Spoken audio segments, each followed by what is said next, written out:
Halo, halo, hai, ketemu lagi nih sama Bu Heni. Udah siap kan belajar tentang materi dasar dari mata pelajaran dasar desain grafis?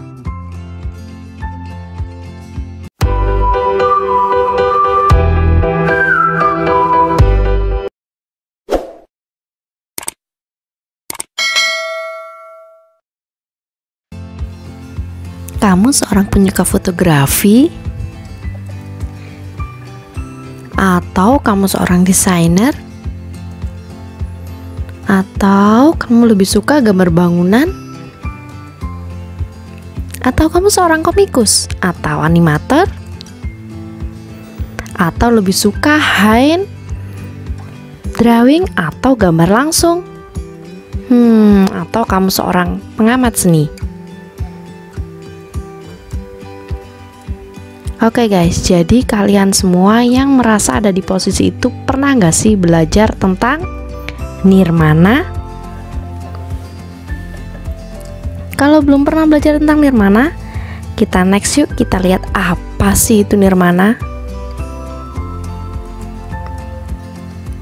Kalau kalian ngaku suka seni dan desain, coba deh kita belajar tentang materi ini.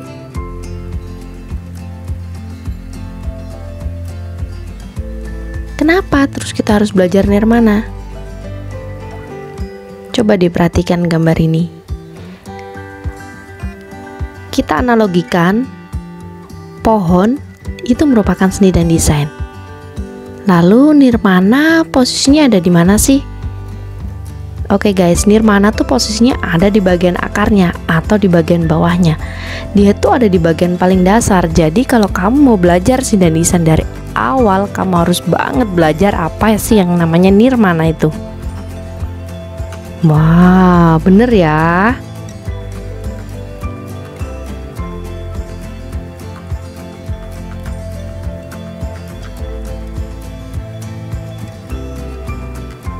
Oke ya, kita next dong ke materinya.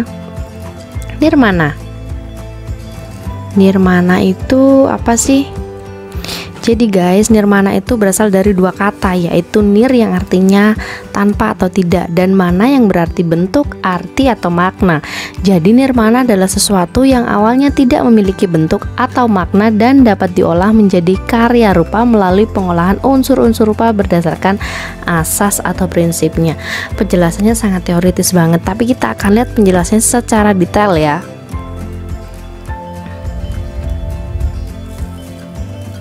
So, kita harus belajar nirmana sebelum kita masuk jauh ke dalam ranah seni dan desain itu. Oke.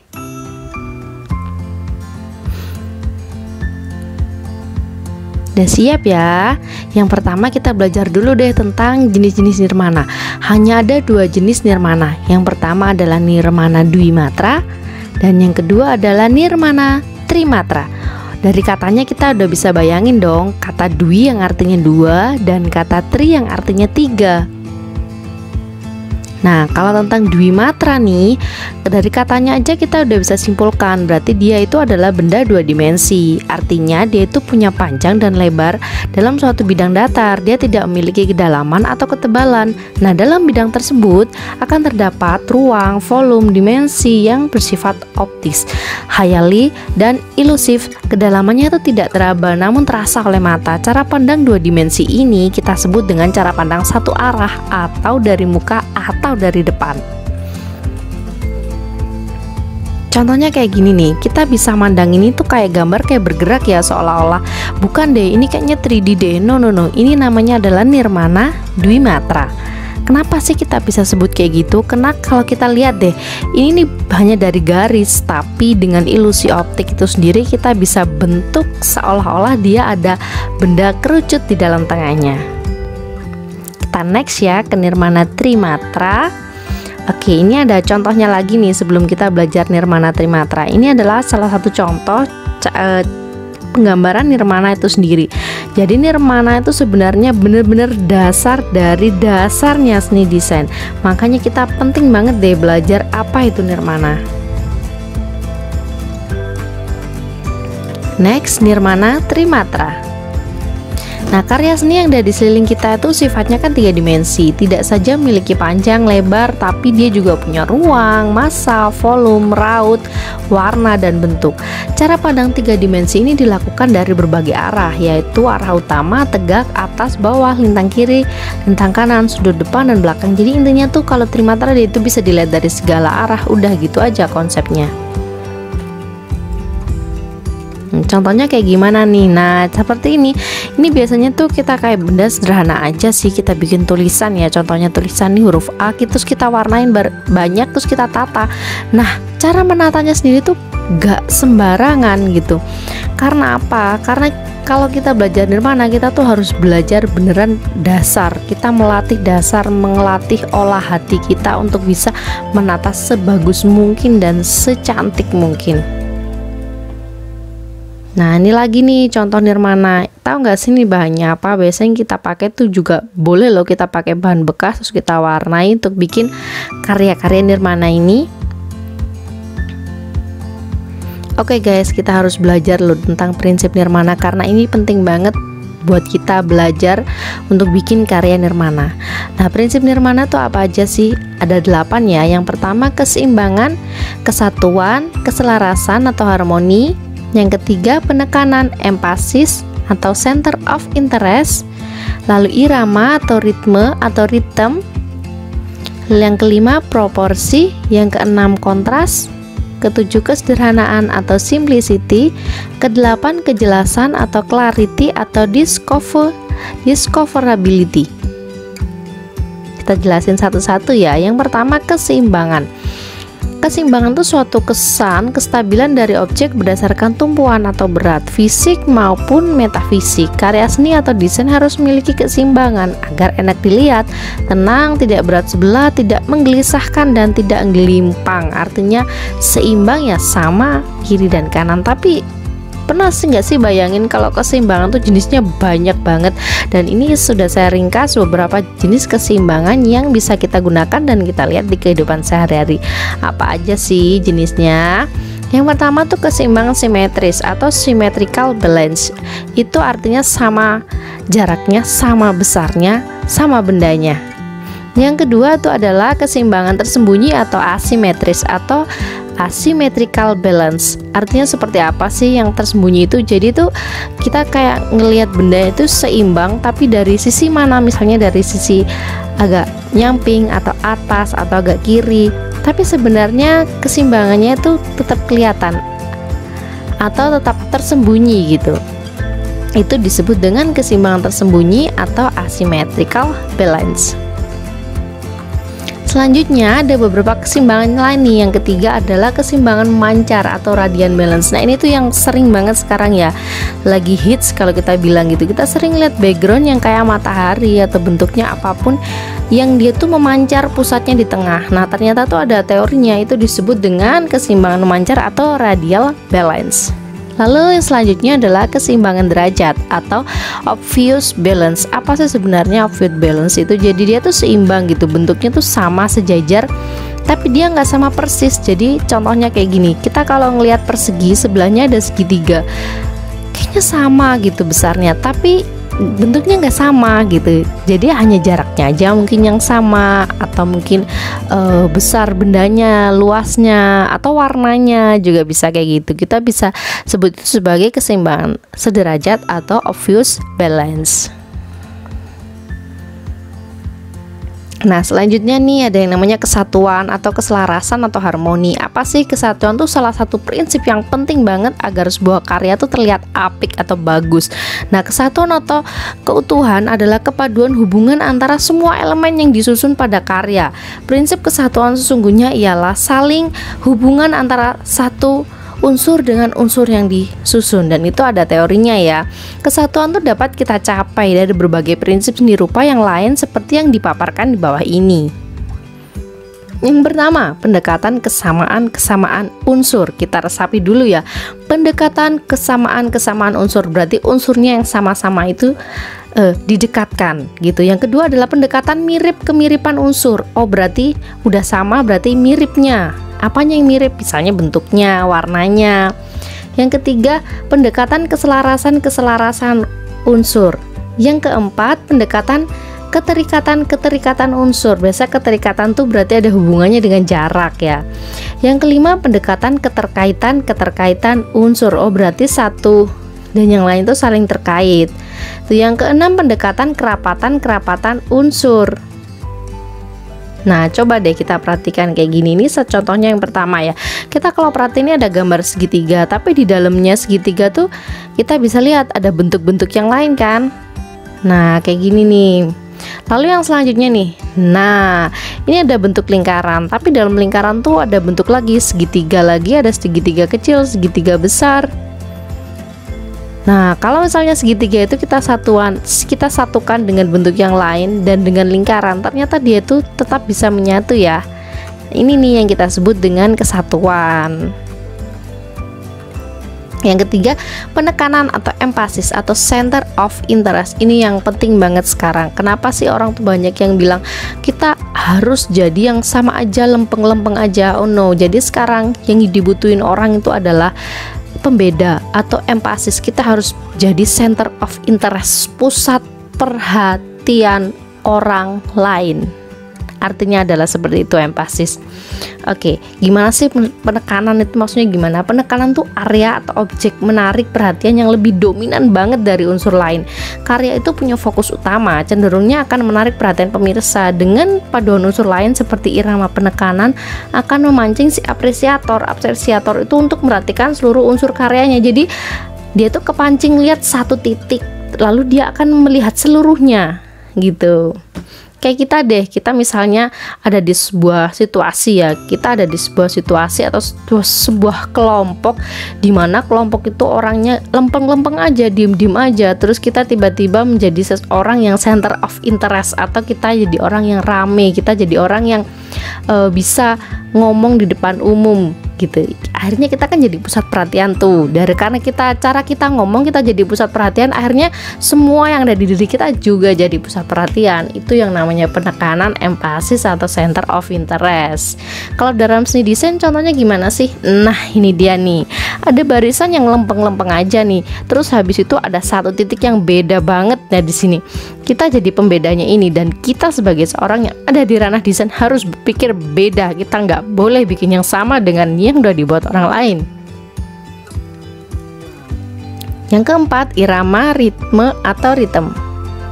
Apa sih definisi irama? Kalau menurut KBBI atau Kamus Besar Bahasa Indonesia adalah gerakan berturut-turut secara teratur, turun, naik, lagu, bunyi dan sebagainya yang beraturan, atau kita sebut dengan ritme. Lah, pada seni rupa dan desain, kecuali media video atau pertunjukannya, dalam bahasan ini kan kita bahasnya dalam ranah seni dan desain ya, bukan ke arah media video dan pertunjukan. Nah, tidak ada irama yang benar-benar terlihat karena rupa itu tidak bergerak dan tidak punya durasi kayak seni tari atau seni musik guys. Jadi tetapi pergerakan maya dan statis itu dapat terjadi seperti motif yang sama dan disalin dan direpetisi. Repetisi artinya diulang-ulang dengan aturan transformasi tertentu yang berirama. Nah, irama ini yang dimaksud adalah perbedaan arah motif, perbedaan posisi unsur atas bawah, membentukkan lengkungan dan lain-lain. Coba deh kita perhatikan ilalang yang berayun oleh angin dan membentuk irama visual. Meskipun dengan media foto atau irama ayunan angin tersebut tetap akan tampak. Nah, itu tuh yang disebut dengan irama. Yang paling gampang aja deh kita perhatikan ombak di laut. Ombak di laut itu akan turun naik, ada turun naiknya, tetapi itulah yang membuat dia itu menarik. Jadi kalau kita bikin irama atau visual tuh jangan yang terlalu naik terus atau terlalu turun terus, tapi harus ada iramanya, ada naiknya, ada turunnya, ada stabilnya, naik lagi, turun lagi dan stabil. Nah, seperti itulah yang disebut dengan irama. Lalu contohnya kayak gimana sih irama? Nah, ini dia nih. Kita nggak mungkin kan bikin karya titik lempeng-lempeng aja gitu, lurus aja titiknya. Ternyata titik tuh bisa kita variasikan dari titik yang kecil, yang besar, jadikan naik turun. Nah, itu dikomposisikan jadi lebih menarik dan ini kelihatan banget kan iramanya. Gitu loh contohnya irama. Oke, lanjut ya. Yang nomor 5 adalah proporsi.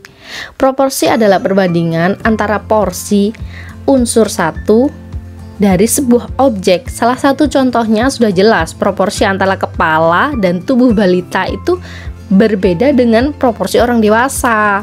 Perbandingan yang seimbang diperlukan agar objek tidak terlihat aneh dan lebih menarik untuk dipandang.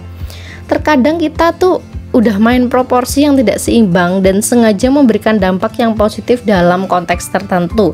Maksudnya gini nih, kalau kita gambar orang ya gitu, orang sama pohon, gak mungkin kan sama besarnya orang sama pohon itu kan. Nah, atau kita analogikan aja deh, contohnya kayak gini, ada pohon yang besar, kita kan gak mungkin gambar si orang tuh sama dengan pohon.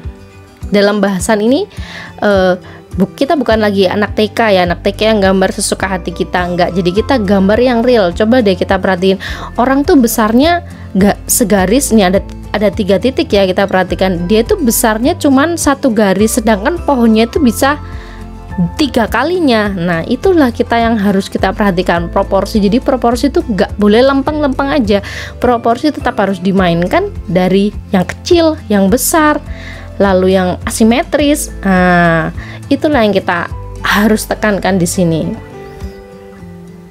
Yang keenam, kontras. Kontras itu apa sih? Kontras itu penyusun dari 2 unsur yang saling tumpang tindih.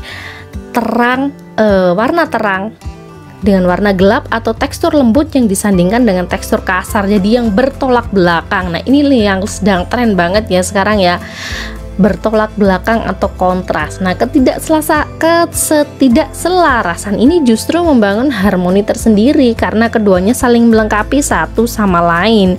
Nah, kontras ini berhubung dekat dengan unsur gelap terang. Nih jelas banget ya, dia tuh deketnya tuh sama gelap terang sama warna. Nah, kontras itu sering digunakan untuk membangun daya komunikasi ironi. Kontras juga merupakan salah satu prinsip yang sering kita gunakan untuk membangun sebuah penekanan yang ditekankan. Udah gini aja deh, kalau zaman dulu ya kita tuh pakai baju gitu, kita pakai baju warna coklat sama warna hitam, terus kita pakai kerudung warna coklat juga. Wah, itu biasa banget. Kalau orang sekarang kan enggak, kita tuh banyak main warna kontras gitu. Dia udah bajunya itu warna ungu, terus dia tuh pakai celana warna hijau, terus dia tuh berani banget gitu pakai kerudung misalnya warna pink atau warna kuning. Sekarang kan sah-sah aja kayak gitu. Karena itu dia kita bermain dari yang namanya kontras, dan dari kontrasnya ternyata tuh bisa jadi karya yang menarik banget. Jadi kita harus belajar banget ya gimana caranya kita bisa bikin karya yang kontras tapi tetap menarik banget untuk dilihat. Nah, ini nih contohnya kayak gini. Dari gambar titik yang kayaknya lempeng-lempeng aja nih titiknya, dia mainkan proporsinya kecil besar, dan di tengah-tengahnya kemudian kita bikin gambar kesan api yang pembeda banget. Nah, ini nih yang kita sebut dengan yang namanya kontras. Jadi kita bisa bikin yang berbeda. Nah, ini nih kalau kita lihat lagi lebih jauh lagi, antara si warna hijau sama warna kuning itu kalau ada di lingkaran warna itu juga termasuk warna yang kontras. Dan ini beda banget antara si warna merah yang atau orange yang ada di ranah warna panas, terus dia bergabung dengan si warna putih dan hitam yang ada di ranah warna netral. Kayak gitu ya, itu yang disebut dengan kontras atau saling berlawanan. Yang ketujuh ada kesederhanaan atau simplicity.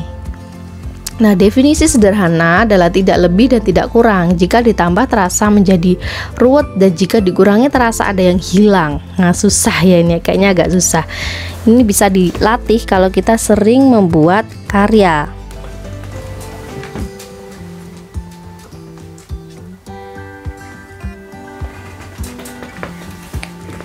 Nah, semakin sederhana atau karya desain yang kita buat tapi tercapai tujuannya, maka semakin efektif karya yang kita buat. Efektivitas akan memberikan nilai lebih bagi karya kita karena kecerdasan seniman atau desainer tampak di sana. Ngepercaya nggak?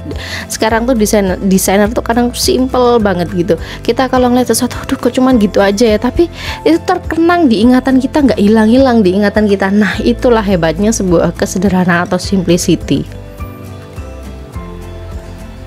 Contohnya gimana sih? Nah, dari garis ini aja kita tuh, ini sederhana banget gitu, sederhana banget dengan satu garis ini, tapi begitu dengan kita lihat, ya ini bisa terkenang dan ini bisa jadi logo, bermacam-macam logo hanya dengan dari sebuah garis yang disatukan satu macam kan, ini kalau kita perhatikan tuh satu macam aja garisnya, terus disatukan dengan garis yang lain dan kemudian menjadi suatu hal yang jauh lebih menarik. Oke, yang ke-8 adalah kejelasan atau clarity atau discoverability. Kayak gimana sih? Jadi kejelasan atau clarity artinya mudah dipahami, mudah dimengerti, tidak memiliki dua atau banyak arti. Prinsip kejelasan ini lebih cocok dipakai untuk tata desain, karena desain adalah seni rupa yang diterapkan untuk kepentingan orang lain. Karena itu desain harus dimengerti oleh orang lain. Walaupun begitu, kejelasan juga dapat diterapkan pada mazhab seni rupa murni tertentu. Oke, jadi guys, kalau kita belajar desain tuh jangan berpikir kita akan membuat karya untuk diri kita sendiri. No, jadi kita punya customer atau orang yang harus kita penuhi keinginannya. Jadi kalau kamu dari awal nggak tahu banget kita kenapa sih harus belajar desain, dan di ranah desain itu kenapa, jadi belajar di ranah desain itu bukan belajar untuk memenuhi keinginan kamu guys, tapi itu untuk memenuhi keinginan seorang customer. Nah, itu yang harus ditekankan di sini ya. Jadi gimana caranya kamu belajar banyak teknik, kamu belajar banyak hal tentang seni untuk memenuhi keinginan customer. Entah dia ingin membeli desainnya atau dia ingin meminta desain seperti apa. Jadi kamu menjadi seseorang yang menguasai banyak teknik, menguasai banyak keterampilan untuk memenuhi hal itu. Dan kamu itu ada di ranah desain ya, bukan seni murni. Beda dengan kamu jadi seorang seniman yang ada di pelukis gitu. Itu terserah dia mau ekspresi kayak gimana, terserah dia gitu. Karena dia seorang seniman guys. Tapi kalau kamu belajar seorang ingin jadi seorang desainer, ada di ranah itu, ranah multimedia, animasi, kamu tuh punya seorang customer yang harus kamu penuhi keinginannya. Oke, contohnya kayak gini nih.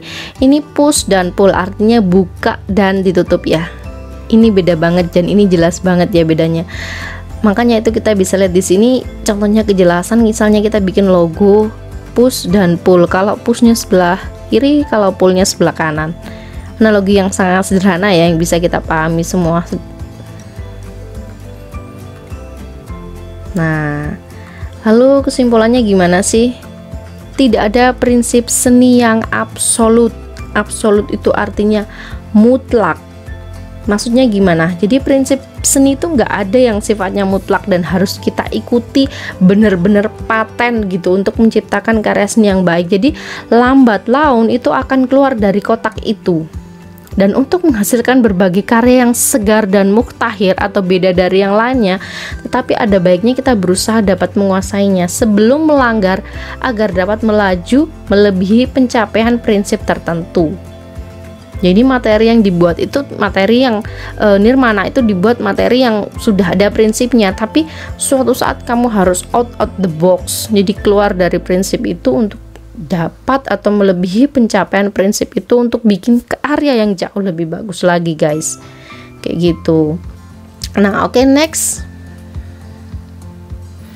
Karena kita udah belajar tentang hal-hal tentang nirmana, saya mau kasih beberapa contoh tugas penerapan nirmana yang Dwimatra dulu ya. Ini nih, coba deh kita perhatikan dengan seksama gambar ini.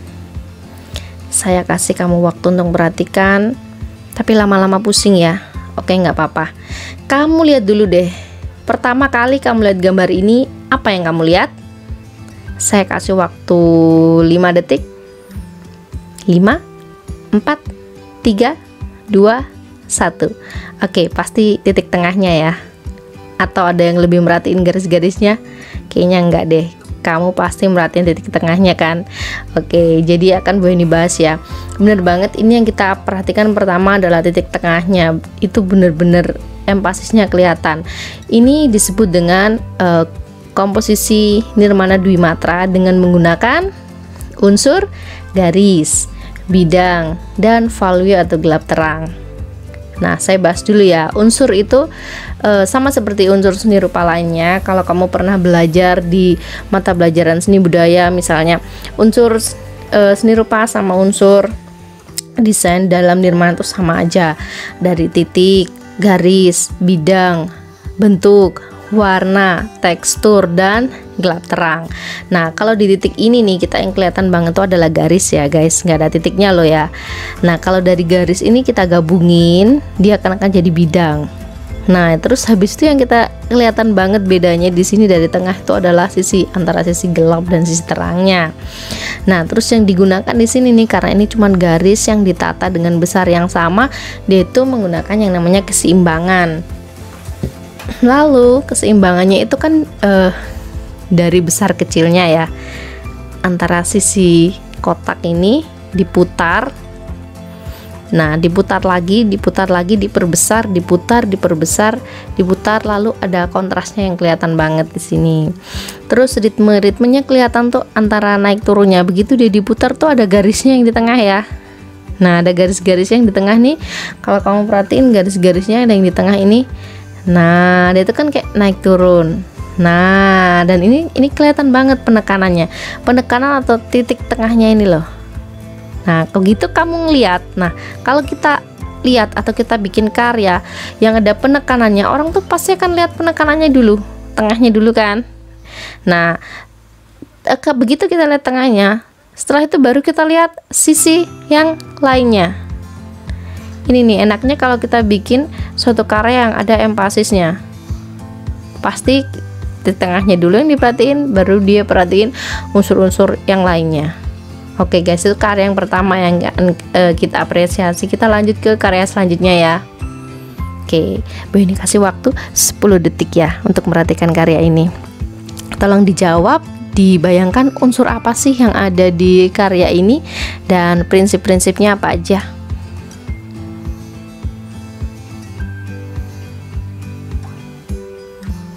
Udah dapat jawabannya?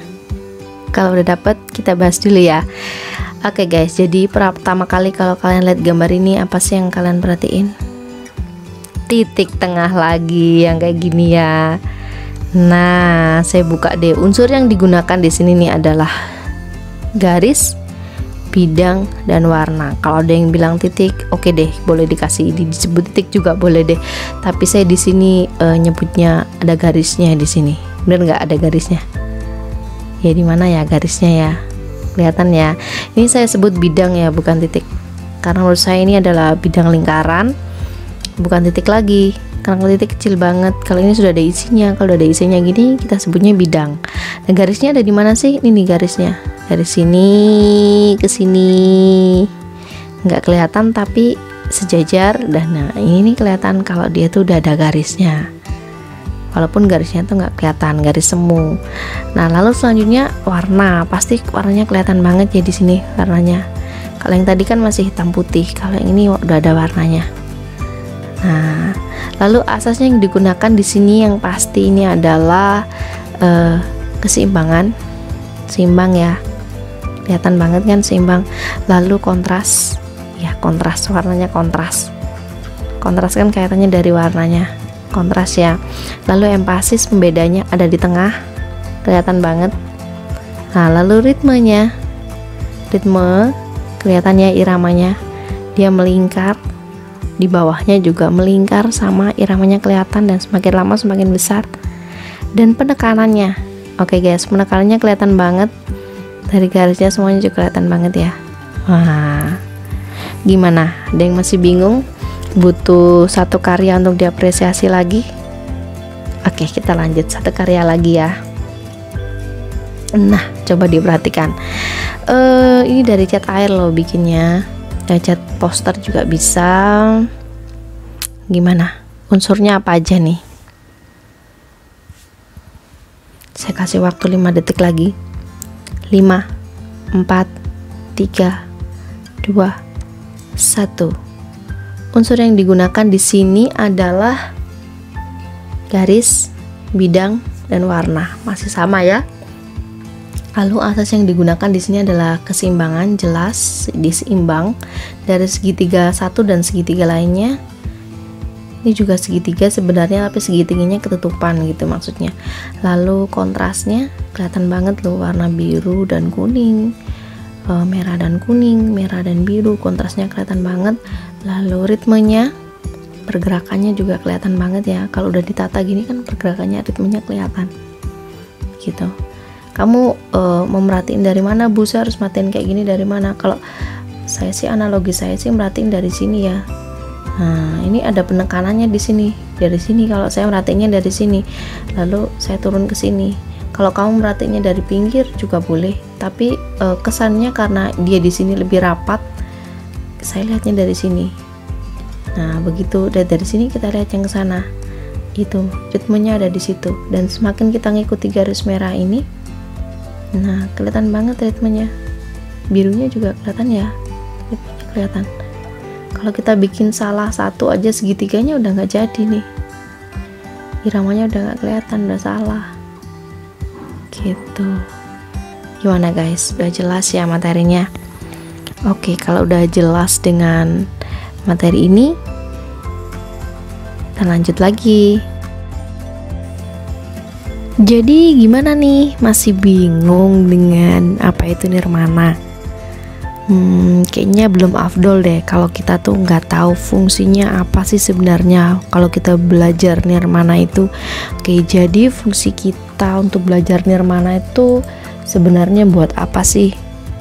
Nah, yang pertama nih, fungsi nirmana. Jadi nirmana itu fungsinya sebagai acuan dasar yang bisa kita terapkan dalam merancang sebuah karya desain untuk jadi karya yang lebih indah sesuai yang kita harapkan.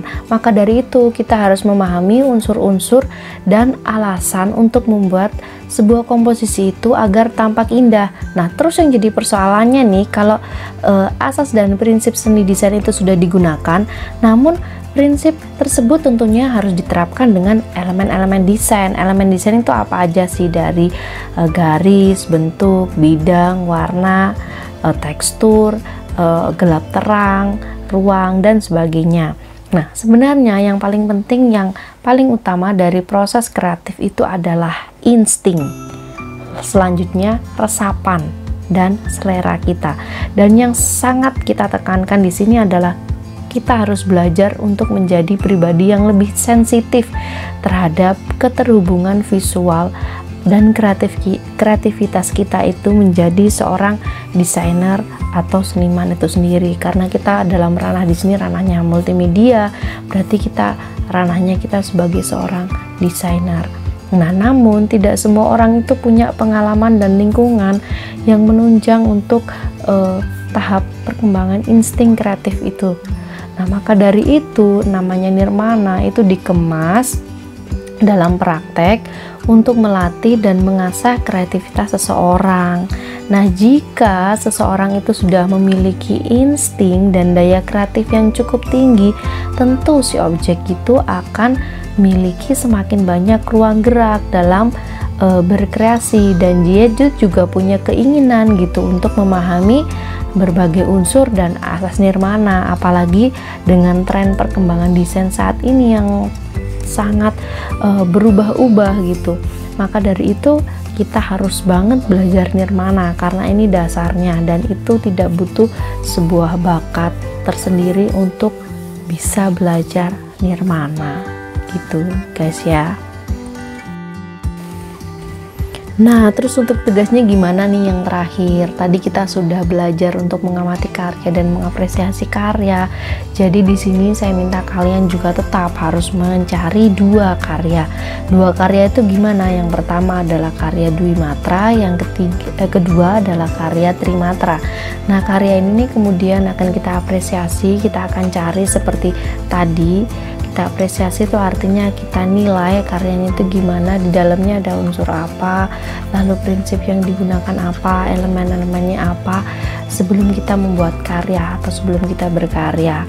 Nah, lalu untuk berkaryanya gimana Bu? Kita ngamati dulu deh karya yang ada itu sekarang kayak gimana. Kalau kita sudah ngamatin karya, setelah ini kita baru bisa bikin karya-karya nirmana kita selanjutnya gitu. Jadi kita ngelatih insting kita dulu ya, pemanasan dulu. Oke guys, jadi itu tugasnya ya. Terima kasih sudah menyaksikan video ini dari awal sampai akhir. Semoga video ini dapat berguna untuk kalian ya. Dan jangan lupa tulis nama dan pesan yang baik di kolom komentar. Oke, jangan lupa klik subscribe dan nyalakan loncengnya. Terima kasih. Dadah.